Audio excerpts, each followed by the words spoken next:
I've seen some things in my life, things that'd make your jaw drop. But nothing, I mean nothing, compares to the day a 6-year-old girl walked into the high desert sanctuary and rewrote the laws of nature. It's a story about a dog they called Untamable, a dog that was supposed to be destroyed, and the terrifying, impossible moment that changed everything. This wasn't just some badly behaved shelter dog, okay? This was Atlas. You might have seen the files, the official reports they stamped with warnings. Atlas was a German shepherd, a K9 unit legend in the city, fast, brilliant, loyal, until he wasn't. They said he was broken. They said he was a beast. And honestly, they had the scars to prove it. The afternoon he broke loose, you could feel the air crackle. We were all standing near the main enclosure, big, thick wooden posts, and every single guy, men who'd wrangled road bulls and calmed wild mustangs, froze stiff. They didn't even shout, just a collective, terrifying silence, because everyone knew the truth. No one could touch this dog, not his former handler, Officer Finn Riley, not the best trainers we had at the sanctuary. Get within 10 feet of Atlas, and you were rolling the dice with your life. He'd already attacked 3 trainers, shattered steel kennel bolts, and cost the county a fortune in medical bills. He paced that dirt yard like a contained thunderstorm, his muscles bunched tight, his claws scraping the earth, just waiting for something to snap. We didn't call him Atlas anymore. We whispered the name Beast. The head trainer, Marcus Caldwell, we call him Mac, a grizzled old-school guy with a neck thicker than most men's thighs, he just stood there gripping the fence, muttering into his beard, "He's haunted. Not fixable." Mac had pride. Hearing him say that, that's how you knew we were dealing with something darker than mere aggression.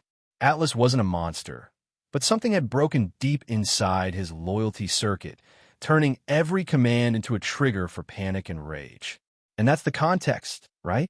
The heavy, deadly context when the dusty old pickup truck rattled up to the main gate. Out stepped Jake Miller, a new ranch hand, a good man, quiet, tried to earn an honest wage, and out hopped his daughter, Clara. She was tiny, maybe 6, blonde pigtails, a little pink backpack that looked ridiculously clean against the desert dust, and the biggest, brightest blue eyes you ever saw.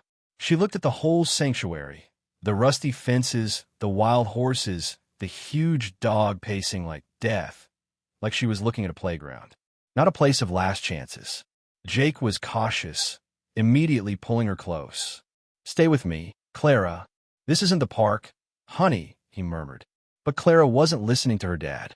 Her eyes, those steady blue eyes, were already locked straight across the wide dirt yard, on Atlas's pen.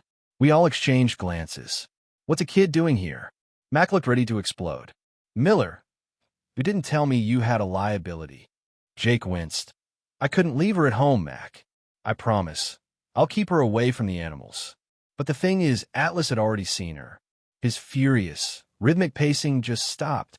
His head snapped up, ears pulled forward, and that low, perpetual growl he carried faded. He was frozen, utterly still, staring at this small figure next to the office steps. And Clara, she stopped too. Across that wide, dusty arena, they just stared at each other. Atlas, the most feared animal on the property, was holding his breath. It was the longest, strangest silence I have ever experienced. We all braced for the inevitable explosion, but it never came. Jake, oblivious, hurried Clara inside the office. The men started whispering. "Did you see that? Why didn't he bark? He hates everyone. He can't know her." But the tension remained, because for the first time in months, Atlas was calm. Not relaxed, but calm. Like someone had hit the pause button on his inner storm. The real heart-stopping moment came that afternoon. Mac, needing to reassert control and test the dog's boundaries, had us all gathered around the pen for a routine drill. Atlas was a bolt of living thunder again, paws churning dust, teeth flashing, slamming the fence. Every man was careful to keep his distance. Then, Jake and Clara walked out of the office. Clara saw Atlas immediately. She lifted her small hand and pointed. "Daddy, doggy," she said, just a simple observation. Jake went rigid. "Clara, stay. Don't move from that spot," he hissed, his voice tight with panic. But she didn't listen. That strange, steady calm washed over her face, like she was watching a movie only she could see. She slipped from Jake's grasp and started walking. Small step after small step, straight toward the raging German shepherd. Chaos erupted. "Clara! No!" Jake screamed, his voice cracking. Atlas turned instantly, locking onto the girl. Then it happened fast, violent, and utterly terrifying. Atlas charged. Dust erupted behind him, the ground shook. His teeth were bared, and that monstrous growl tore across the yard, ripping the quiet afternoon to shreds. "Grab the fence." "Cut him off," someone shouted, but fear had locked our knees. We watched, helpless, as Atlas hit the fence line. And because the latch was weakened from earlier struggles, the gate flew open. Atlas was free, and he was running straight at Clara. Jake was sprinting, moving like a man possessed, but he was too slow. We watched, frozen, as the huge, wild police dog bore down on that tiny girl, jaws wide, built for that single, deadly moment. But Clara, she didn't run. She didn't even flinch. She just kept walking forward, her pink backpack bouncing, her pigtails swaying, as if approaching a friendly Labrador, not a predator about to end her life. Then, just as Atlas lunged, just as every single grown man flinched and shouted, Clara did the one thing no one could have predicted. She lifted her hand. A single, soft gesture. That motion stopped Atlas mid-lunge, so violently his paws dug trenches in the dirt. The furious bark died in his throat. The growl vanished. His chest was heaving, his eyes, wild moments ago, softened instantly, as if he recognized something or someone in her face. We stared, speechless. Jake staggered to a halt. Atlas, the uncontrollable, untamable police dog, was frozen inches from her fingertips. And then, the impossible became absolute. He slowly lowered his head. A stunned silence fell over the sanctuary. The dust settled like a red mist around the huge dog and the tiny girl. Atlas wasn't snarling, wasn't lunging. He was calm, perfectly still, ears tilted, head bowed, waiting for her next move. Mac, the head trainer, slowly lowered his hands from the fence. "What? What did she do?" one of the ranchers whispered. "Nothing," another replied, shaking his head. "She just lifted her hand." "That's not possible," Mac muttered, disbelief turning his voice rough. "He doesn't respond to signals. He doesn't respond to anything." Clara took one small step forward. Atlas didn't move, just breathed, his golden eyes locked on her with an intensity that wasn't aggression or fear. It was something ancient and deep. Jake rushed in, heart trying to split his ribs, scooping Clara into his trembling arms. "You never, ever do that again, Clara," he choked out. But she just rested her head on his shoulder and murmured, "Doggy wasn't bad, Daddy." The next morning, Atlas was pacing again, but differently. Not frantic, but restless, searching. He stopped the moment he saw Clara approaching. She pressed her small hands against the fence. Atlas moved toward her, slowly, cautiously, tail low, head tilted with a strange, hopeful expression. Clara giggled, a sound that cut right through the fear in our chests. "Hi, doggy," she whispered. Atlas exhaled through his nose, a warm breath on her fingers. He didn't snap. He pressed closer. Then, Clara slid her hand through a gap in the fence and gently placed it on Atlas's cheek. The dog closed his eyes, savoring the forgotten comfort. No rage, no tension, no growl. Only stillness. "He's the only one he trusts," Mac whispered, his face pale. "She's the key to whatever's broken inside him." But nobody knew why. Nobody knew the memory flickering behind those golden eyes. Not yet. You see, the truth of Atlas wasn't in his teeth or his muscles. It was in his head, a memory that played on repeat. Years ago, Atlas, partnered with Officer Finn Riley, was a legend until the day of the hostage crisis. A small girl, maybe 6, trapped. Atlas did what he was trained to do. He launched. He saved her life, taking down the armed suspect. But as officers rushed in, he saw the child's face, terrified, shaking, surrounded by blood and noise. Her final, panicked whisper as they carried her away, "Don't let the dog near me," carved itself into Atlas's soul. He hadn't heard a command. He had heard a scream of rejection. He felt like he had failed to protect her innocence, even though he saved her life. That rejection broke him. But here, looking at Clara, seeing her steady eyes, her tiny hand, her fearless trust, the painful memories loosened their grip. Clara didn't remind him of fear. She reminded him of hope. Jake, haunted by the images of his daughter inches from death, demanded answers. He met Mac in the office. Mac reluctantly slid a thin file across the desk. "You didn't hear this from me," he said. "But that dog was put through hell. A hostage crisis. A little girl involved. They blamed him. He didn't snap, Miller. He grieved." Jake's stomach twisted. "So, you're telling me my daughter was standing in front of a dog they almost put down because of another little girl?"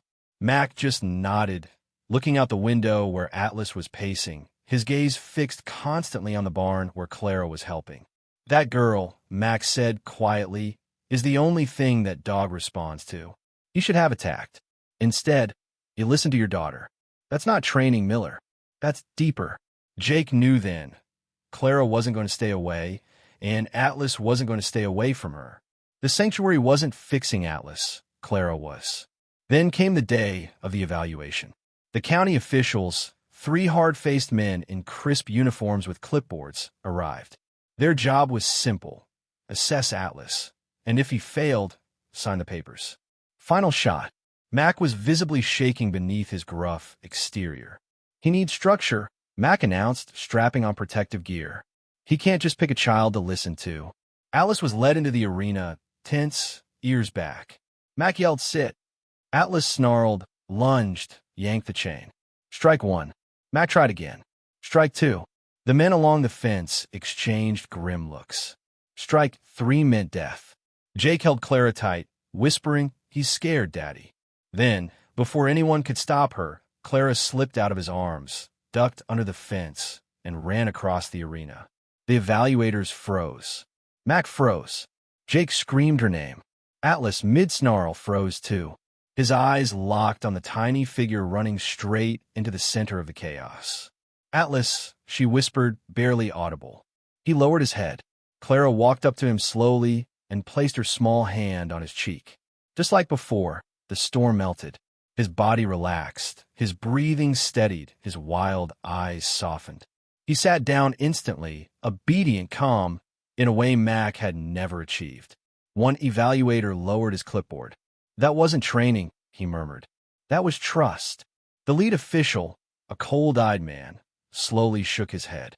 "If this child can handle him, this dog isn't dangerous. He's traumatized, and she's the only one who can reach him." The dog was safe for now, but the bond, the attachment was now the focus. Everyone wondered, was this healing, or was it just a fragile, terrifying dependence? The evaluation team left, shaking their heads, their professional detachment completely shattered by a 6-year-old girl.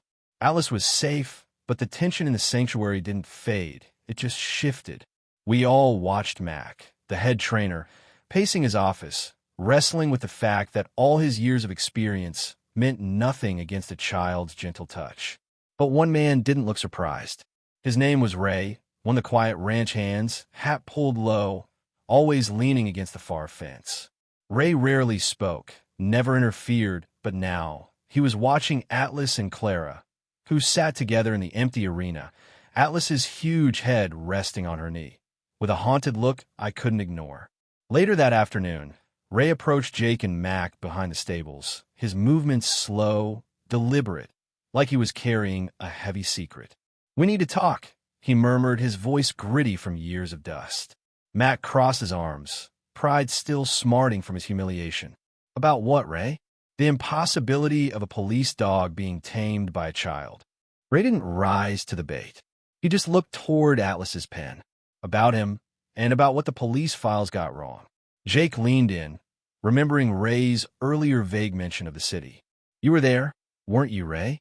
At the hostage case?" Ray nodded once, pulling his hat off. His eyes were tired, guilt-ridden. "I wasn't supposed to be there. I was working construction nearby. We heard the sirens, the screaming, then the police flooded the place." He paused, swallowing hard. "I saw everything." He described the chaotic scene. Officer Riley shouting, the suspect grabbing the little girl as a shield, the flash of the gun. Riley gave the command, "Atlas, go." And that dog. Ray's voice cracked. He moved like lightning. He saved that child. Took down the armed guy in 2 seconds. Mac frowned. We know he saved her, but he got aggressive right after. The department said he snapped. No. Ray shook his head sharply, cutting Mac off. They got it wrong. I was close enough. When Atlas took the suspect down, the girl fell. She wasn't hurt bad, just terrified. But when she looked at Atlas, she didn't see a hero. She saw the blood, the chaos, the noise, and she screamed. Ray pointed toward Atlas. They dragged him away like a criminal, Mac. The parents blamed him. The higher-ups blamed him. He didn't snap. He grieved. He felt like he failed to protect her from the terror, even though he saved her life. Jake felt his breath catch, the pieces slamming together. That's why Clara... Yes, Ray finished softly. That look she gives him, Jake. It's the same look the other little girl should have given him that night. Kindness. Trust. Safety. Clara isn't just calming him. She's healing the wound that's been tearing him apart for years. The next few days were unlike anything we'd ever seen. We stopped seeing the dog as Beast. We saw him as Atlas again, the loyal canine just covered in scars no one could see. Wherever Clara went, Atlas followed, not like a guard, but like a shadow finally finding sunlight. Every morning, Clara would run up to the fence. Atlas would already be there, tail low, ears forward, eyes shining with a softness that was truly miraculous. She started giving him commands, not with Mac's aggressive authority, but with her gentle, steady, 6-year-old voice. Sit. Atlas sat instantly. Stay. He froze like a statue. Come. He walked to her, perfect and obedient. Mac stood nearby, arms crossed, slowly shaking his head. She's not commanding him, Jake. He's choosing to listen. Clara would laugh, and Atlas's ears would perk up, his tail swishing like he was rediscovering joy. When she drew in the dirt with a stick, he watched like every line was the most important map in the world. He was attentive, gentle, and utterly devoted. The panic in his eyes was fading. The trauma was finally loosening its grip. Clara wasn't training the dog. She was rebuilding him. But on a ranch, peace is always fragile. The sky had dimmed that afternoon, a nasty, uneasy wind picking up, the kind that carries the smell of trouble. Most of us were rushing to secure equipment. Clara was near the arena fence, humming as she braided flowers into Atlas's collar. Atlas lay beside her, eyes half closed in a rare moment of peace. And then a sudden, deafening gust of wind hit the equipment shed. A heavy metal gate, usually used for penning wild bulls, slammed open with a terrifying, thunderous crash. The noise instantly spooked a young, unbroken stallion we had tied inside. The horse screamed, rearing up, eyes white with panic, and snapped the rope.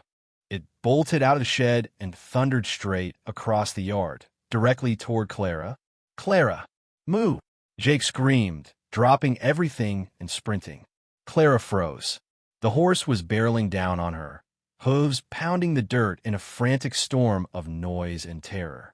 Ranch hands shouted, scrambling, but we were too slow. Atlas saw it first. His peace vanished, replaced by an intense, cold focus. His ears shot up, his body tensed, and in the next heartbeat he launched.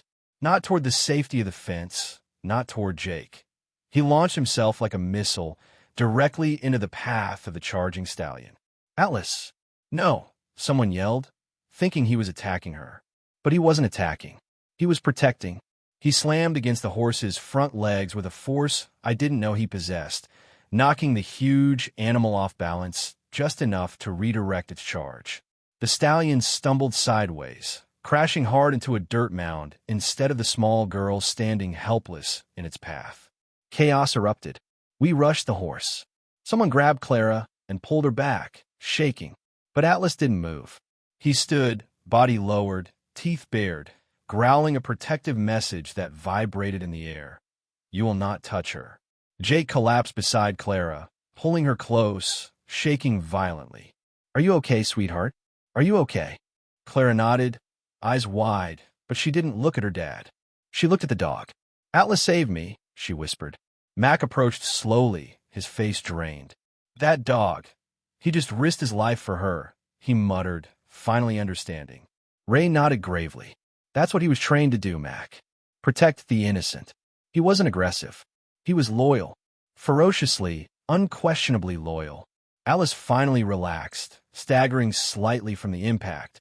Clara wriggled free and rushed to him, wrapping her tiny arms around his neck. Atlas pressed his head in her chest, whining softly, not in pain, but in sheer relief. We were all wrong about him.